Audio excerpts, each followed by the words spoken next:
So this is the OnePlus 13, and today we're going to take a look at this versus the iPhone 16 Pro Max and discuss which one is the better option.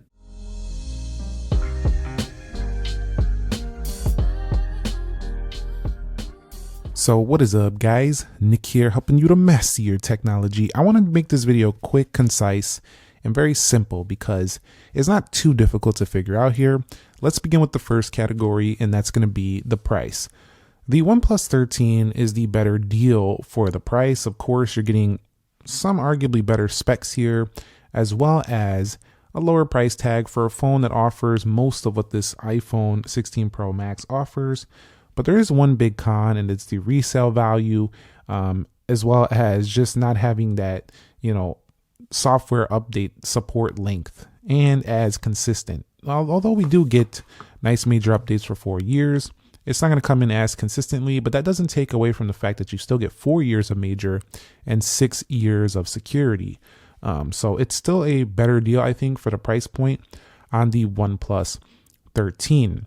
However, if you plan on keeping it long term and you want to get a lot of your money back, the iPhone is going to be the better price to value ratio in that area, although you're going to pay a few $100s more for it as well. When it comes to the design and the build, I do feel like the iPhone has a more heavier, wider, and maybe arguably more luxurious kind of feel to it for sure. So if you want that kind of feel, I'm going to say iPhone 16 Pro Max. However, I do like the ergonomics and the grippy feel of this microfiber vegan leather on the rear. Although some people might not like the chrome edge here that kind of like goes along with the back texture. It's an acquired taste for sure. And some people have argued they don't like the camera being off to the left, which is kind of strange because the iPhone's is off to the left as well. I personally don't mind it. It definitely looks unique.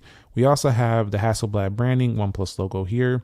And overall, I do feel like it's a really nice, slim form factor, premium kind of feeling phone that definitely feels nicer to hold in the hand than the iPhone 16 Pro Max, which just feels huge and as well, not as ergonomic feeling in terms of weight. It just kind of feels like you're using this heavy, heavy phone daily. But other than that, I do feel like you don't lose out either way. They're both high quality builds.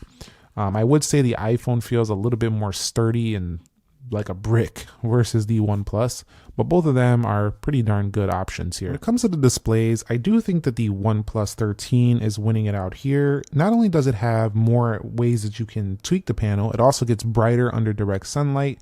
The high brightness mode is just brighter.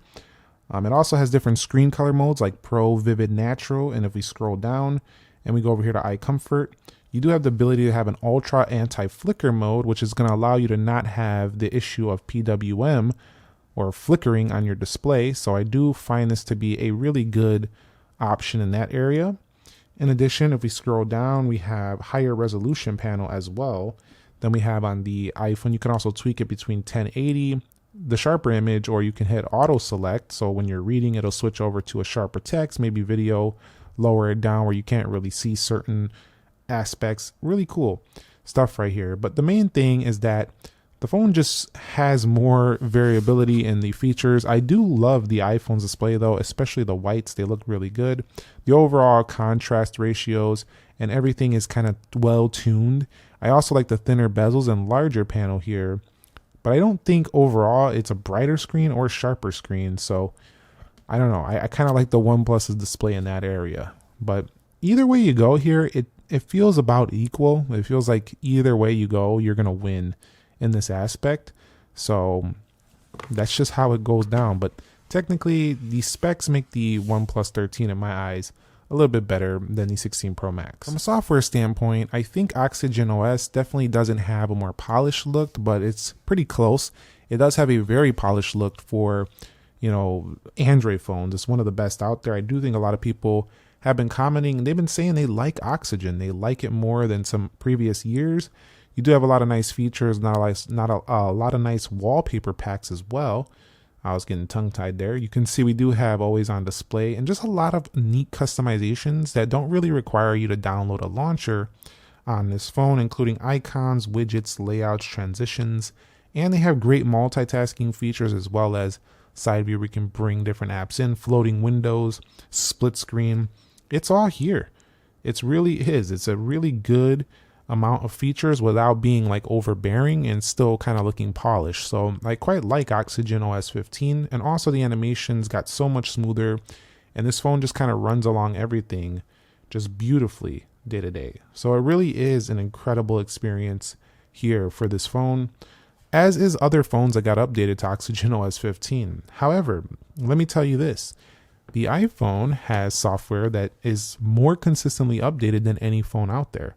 It also does have really polished apps with developers that tend to always put out some of the best apps every year, and they tend to invest a lot of time and energy and resources into creating these apps better for iPhone. So you do win out on that aspect. In addition, a lot of the best games will sometimes come here. Sometimes they come over there on Android, but I do think that from an app standpoint, I prefer the iPhone still.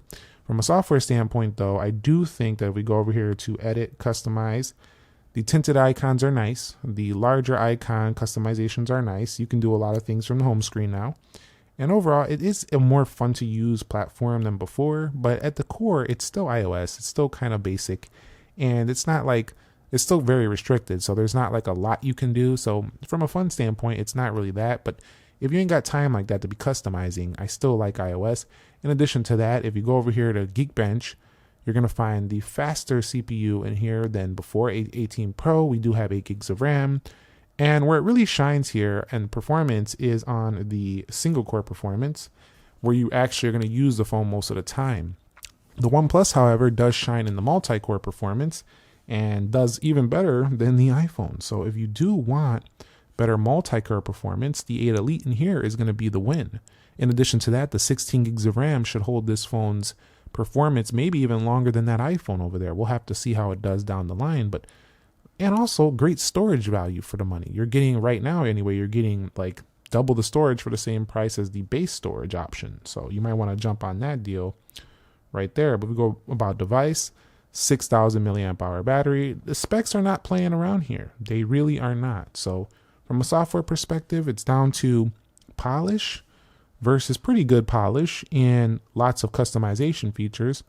When it comes to performance, it's down to, do you want that single core performance or that multi-core performance in gaming and stuff like that? That's where the OnePlus will probably take the win. So talking about a camera perspective, the OnePlus 13 actually has a really good camera. There is a downgrade from the OnePlus 12 in the telephoto megapixel count. However, it does have improved low light in that area. It's pretty close and similar to the OnePlus 12's camera, though. You do have 8K 30 now.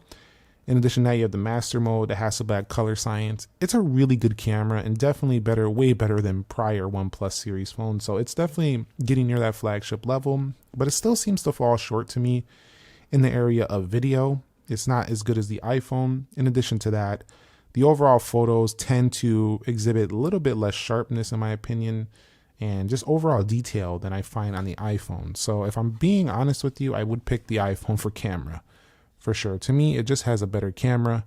Overall, it feels better, especially in the video, for sure. Even if it doesn't have 8K, it can do 4K 120. In addition, cinematic. It just, overall, the camera is just better. Like, I don't know how else to describe it. It just has better results.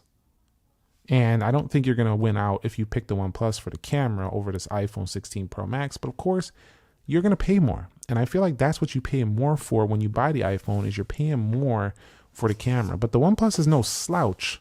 Like, it still has a really solid offering and way better zoom length than this phone. So if you're into that, you'll really love this camera. But from pure video quality, the apps you can use with it, the overall photo quality, detail, I do find the iPhone win. Battery perspective, they're kind of equal in my eye. They kind of give me the same performance, and that is to say I get a day and a half out of both of these, especially the OnePlus giving me better standby time than previous Android phones has really made me feel pretty confident about this battery life day to day.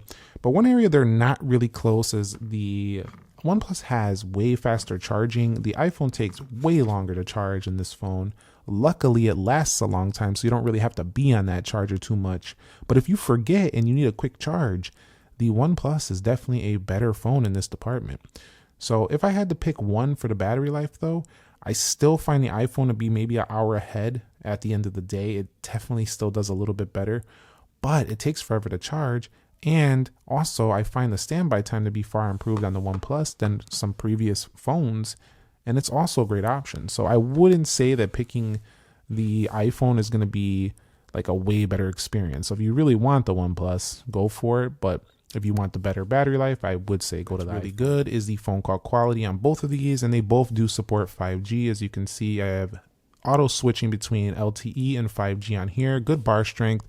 And over here, really good Qualcomm modems on here, Qualcomm X75, also 5G performance. The overall performance is pretty close, although you're probably going to get more support for bands in the US, especially on the iPhone, although most of the bands are supported on the OnePlus as well. So, because this is the global model, keep that in mind. So at the end of the day, which is the overall better phone? IP69 over here, IP68. So OnePlus actually has a better rating now than this phone. I do think from a premium performance value, the OnePlus is the better pick. You're getting almost all the top tier specs out there. Where it falls short is even though it has a 6,000 milliamp hour battery, it doesn't blow away the iPhone like you might think. And the camera, even though on a spec sheet it looks amazing, the actual performance doesn't beat the iPhone. So it's not horrible in either of those areas. It's really, really good, and it still stands up to its price tag. And a lot of pictures, depending on which ones you're taking on which lens, might, and in certain lighting conditions, might look better. But at the end of the day, I do feel like the iPhone still commands the larger price tag because, well, basically it's branding. You can sell it for more. It does have better video performance, in my opinion, and also tends to perform more consistent photo results as well. It also has more consistent battery life, lasts a little bit longer, and more polished apps at the end of the day. So while, the OnePlus doesn't take down the iPhone in every area, it really comes really close. And which one is better, I think really just comes down to what you want to pay, because both options, fantastic right now. Can't wait to see what else comes in 2025. Thumbs up if you enjoyed the video, subscribe if you haven't already, and let me know down below in the comments if this helps you out to make a decision. I'll catch you on the next episode. Nick here. Be sure to be well, and peace.